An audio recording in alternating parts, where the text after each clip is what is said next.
the most important thing, and I'd say number 3 is making your offer to the right people.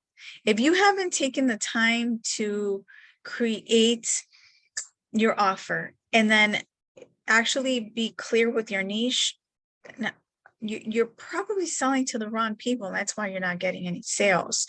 You can't sell shoes to someone who's out buying a hat. And maybe it's possible, but in the sense of it all, you know what I'm saying.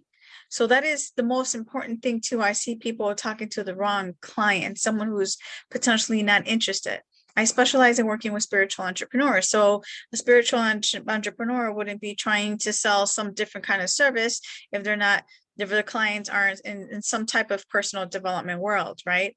And that is really important. And it's important that you get clear on that before you even deliver any kind of service or product, because at the end of the day, you have to have the right audience, or else it's a waste of time and energy and money.